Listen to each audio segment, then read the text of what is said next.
was the story Robyn Brown wanted everyone to believe, a tale painted with strokes of compassion and generosity, the image of a devoted sister wife stepping up to save another in her moment of crisis.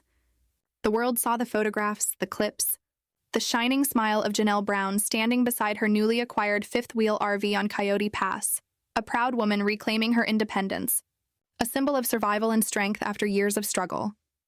But beneath that glossy facade, something darker brewed, a carefully constructed illusion, a whispering campaign of deceit and manipulation that twisted truth into fiction.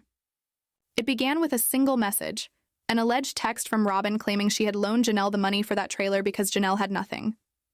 That narrative spread like wildfire through the family, a story of the selfless savior and the helpless victim, of the capable wife rescuing the incompetent one.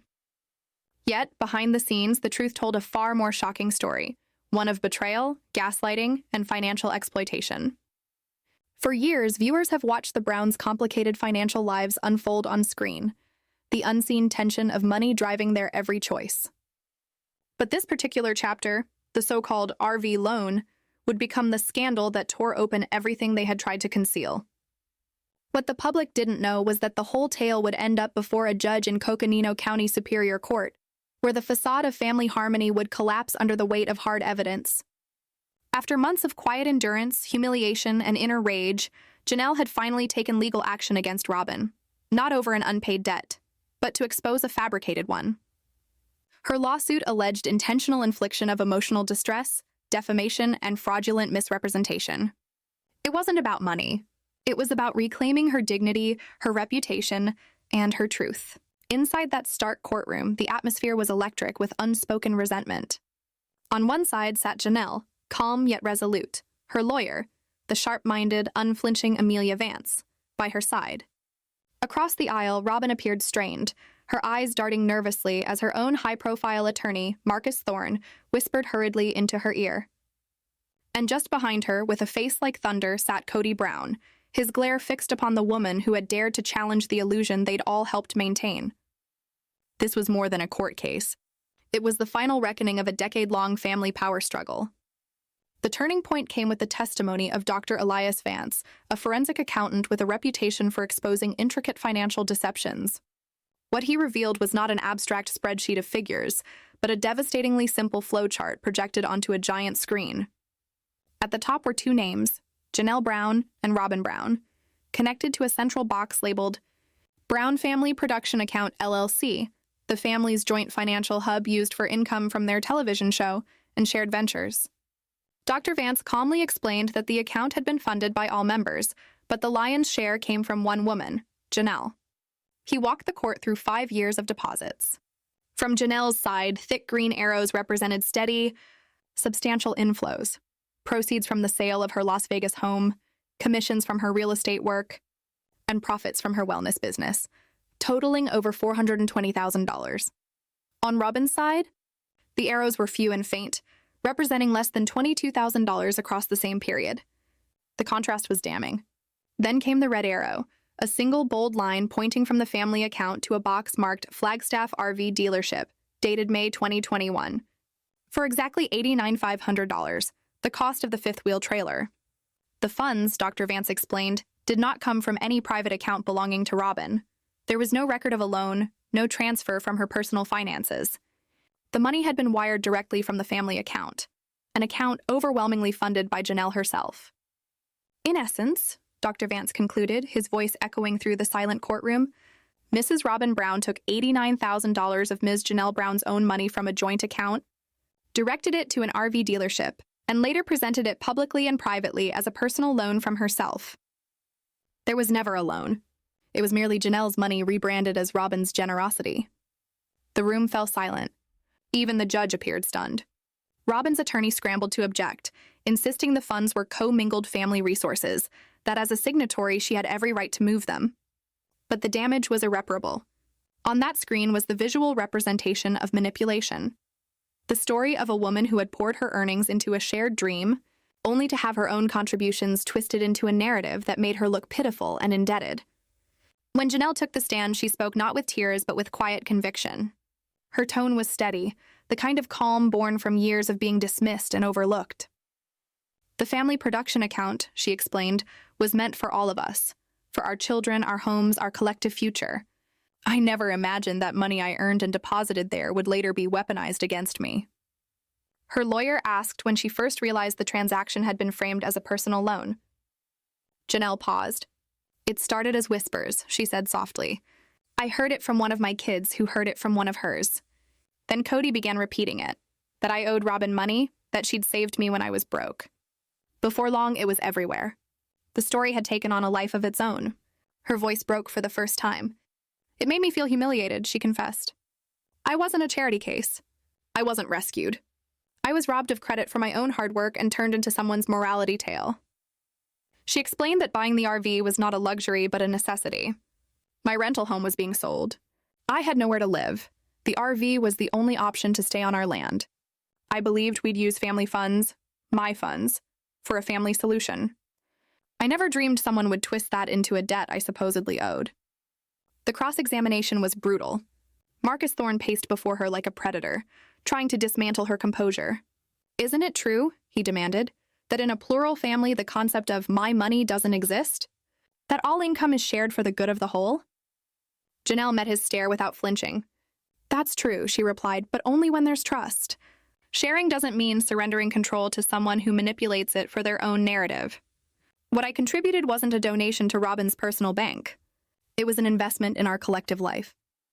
When Thorne suggested that Robyn had merely facilitated a solution in Janelle's time of need, Janelle's tone sharpened.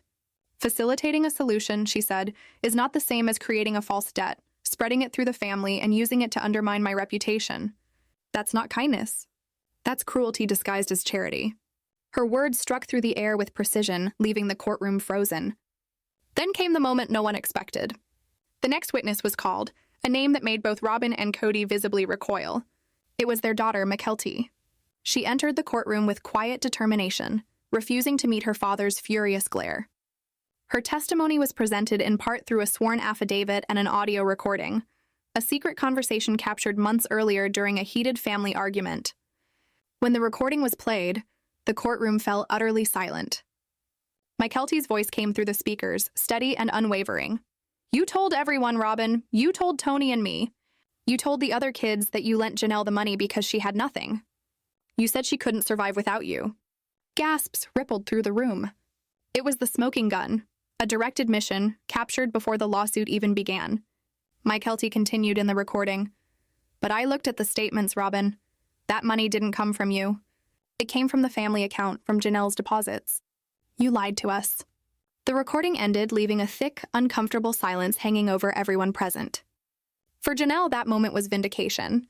For years, she had endured quiet character assassination, whispered rumors, and backroom narratives that painted her as incapable and dependent. Now, under oath and with evidence laid bare, the truth had finally surfaced. What began as a story about an RV had become a case study in manipulation, financial, emotional, and reputational. It exposed how the Brown family's internal hierarchy had long depended on controlling narratives, on who was framed as the martyr and who as the failure. The judgment that followed was both shocking and inevitable. The court found in Janelle's favor, determining that the loan narrative was entirely fabricated and that Robyn's conduct constituted defamation and intentional emotional harm. Damages were awarded, but the true victory was not financial. It was symbolic. For the first time in years, Janelle's voice had been heard, not as part of a reality show's edited storyline, but in a court of law where truth had weight. Outside the courtroom, reporters swarmed as the family fractured even further. Cody refused to comment, storming away from the cameras. Robyn wept, insisting she'd only ever tried to help. But the tide had turned. Fans who had once questioned Janelle's choices now saw her for what she truly was, a woman who had quietly carried the family's financial burden while being cast as the one who needed saving. The illusion of the perfect plural marriage had shattered, replaced by the raw truth of resentment, power, and deceit. Truth of resentment, power, and deceit. He trusted her to make decisions that would supposedly benefit everyone, so when Janelle needed the money, Cody and Robyn had a conversation and decided to advance her the funds from the shared family account, insisting it was the only option available. In that moment, Robyn positioned herself not as an equal partner, but as a co-manager with Cody, framing every decision she made as having his patriarchal approval. By doing this, she conveniently diluted her own accountability. When questioned about why she had called it a loan, Robyn sighed, dabbed at her eyes, and admitted it was a poor choice of words, stressing that it was never a gift because the family simply could not afford to give away that much money freely with all their expenses. The house, the property, the lifestyle. She painted the arrangement as a family loan, not in the traditional sense of interest and legal agreements, but as a matter of shared understanding, that when Janelle recovered financially, she would contribute back into the family pot for the next collective need. It was her attempt to appear as the reluctant, responsible adult forced to make difficult financial decisions for the sake of a supposedly careless family, a performance that initially seemed convincing, but would soon unravel under the piercing scrutiny of Janelle's lawyer, Amelia Vance, whose calm, cold precision contrasted sharply with the previous questioning. Vance approached with a heavy binder and began dismantling the narrative piece by piece, asking Robyn whether it was true that the funds had come from the family's production account, which Robyn confirmed. Vance then cited the forensic accountant's testimony, showing clearly that over 5 years, Janelle had deposited more than $420,000 of her own money into that account, compared to Robyn's meager $22,000, forcing Robyn to shift uncomfortably as she tried to deflect, claiming everything went into one pot as family money. Vance countered sharply, pointing out that the moment Janelle deposited $65,000 from the sale of her home, Robyn and Cody treated it as if it had magically ceased to be hers and could be loaned back to her as if it were their own. When asked whether she had drawn up a promissory note, agreed on interest, or discussed repayment terms, Robyn admitted none of that had happened because, according to her, families didn't need such formality. Vance pressed further. If Robyn truly wanted to be responsible, why didn't the funds come from her and Cody's personal account rather than Janelle's contributions? Robyn stammered, claiming the family account was more accessible, effectively admitting it was easier to use Janelle's own money against her. When Vance turned to the matter of Robyn's comments to other family members, citing testimony from Mykelti, Robyn broke down, claiming she had only been worried and misunderstood, denying outright that she had painted Janelle as financially incompetent, though her tears couldn't erase the recorded statements and corroborating testimony. Vance cut through the theatrics, pointing out that Robyn had effectively taken Janelle's own money, called it her own, and used that narrative to undermine her standing in the family. As closing arguments approached, Robyn's lawyer attempted to reduce the entire matter to a family misunderstanding, portraying Janelle as ungrateful and vengeful, claiming their financial structure was always communal and that the lawsuit violated the family covenant. But Amelia Vance's closing statement was devastating. She laid out how Janelle had quietly carried the financial weight of the family for years, working, saving, investing, contributing, trusting that she was building a secure future for herself and her children. What Robyn did was not simply irresponsible. It was calculated. It was an act of financial manipulation designed to make Janelle a debtor with her own money, thereby elevating Robyn's status and power while diminishing Janelle's. Vance described this as financial gaslighting, laundering Janelle's funds through the family account and repackaging them as Robyn's generous loan, all to craft a narrative of dependency.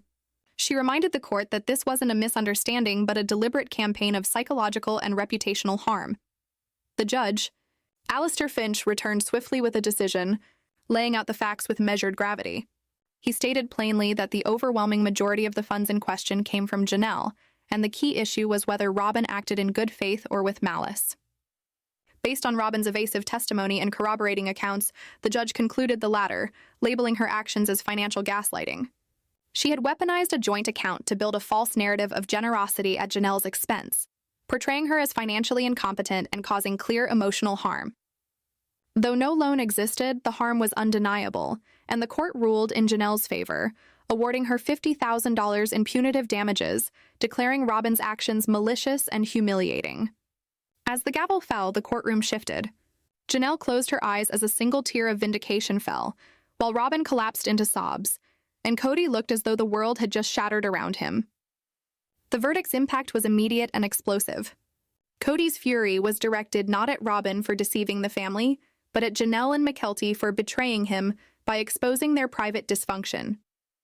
For Robyn, the decision was a public and brutal dismantling of the benevolent image she had crafted for years. Her carefully built facade had been torn down in front of the world. For Janelle, however, it was a profound liberation. Not just a legal victory, but the reclamation of her own story. She proved that she was never the helpless one. She was the one who had funded, built, and sustained the family, only to have her strength twisted into a false narrative of weakness. Robyn's attempt to make her a debtor with her own money revealed staggering manipulation, but Janelle's courage and the truth exposed the entire scheme. As the family's patriarchal fiction crumbled, the aftermath turned chaotic. Robyn's sobbing was no longer convincing but exposed as performative despair, mourning not for family unity, but for the loss of her control over the narrative. Cody erupted in fury, confronting Janelle outside the courtroom, accusing her of destroying the family and spitting venom at her and Mykelti, revealing his true priority, loyalty to his constructed reality rather than the truth. His anger was not at the deception, but at its exposure. And with that, the Brown family's carefully maintained illusion collapsed, leaving behind a reckoning. The queen had been unseated, the truth had prevailed, and the dynamics of power within the family would never be the same again. By seeking legal validation, Janelle committed what Cody considered the ultimate betrayal, appealing to an authority higher than him. The judge's gavel didn't just order a $50,000 payment, it symbolically stripped Cody Brown of the patriarchal power he had built on financial control and emotional dominance, exposing his authority as an illusion. For years, Cody believed himself to be the family's unquestioned leader, with his wives as subordinates and Robyn as his loyal enabler. But Janelle's lawsuit shattered that image, declaring her financial independence and exposing the family's financial structure as one built on her contributions. The forensic accountant's findings didn't just implicate Robyn, it exposed Cody's complicity or ignorance, both devastating for a man who ruled by ego. As Cody lashed out, Robyn swiftly pivoted, framing herself as the victim in a persecution narrative aimed at securing loyalty from her children and allies. Meanwhile, Christine quietly celebrated Janelle's triumph as proof that leaving Cody wasn't betrayal, but survival. Mary remained silent and cautious, offering vague support without choosing sides. Janelle's sons, however, drew a firm line, becoming her financial protectors and cutting Cody and Robyn off from her resources, signaling a major power shift. With the verdict in hand, Janelle had the legal leverage to demand a forensic audit of the Brown Family Production Account LLC, threatening to expose years of financial favoritism and misuse tied to Robyn's spending. Coyote Pass, once the family's shared dream, became the center of the final battle.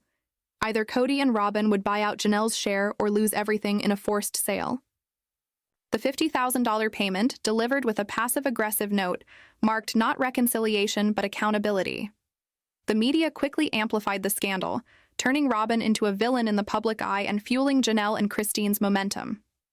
Their legal team filed to dissolve the LLC entirely, uncovering over $100,000 of misappropriated funds, including Christine's equity used to buy Robyn's mansion.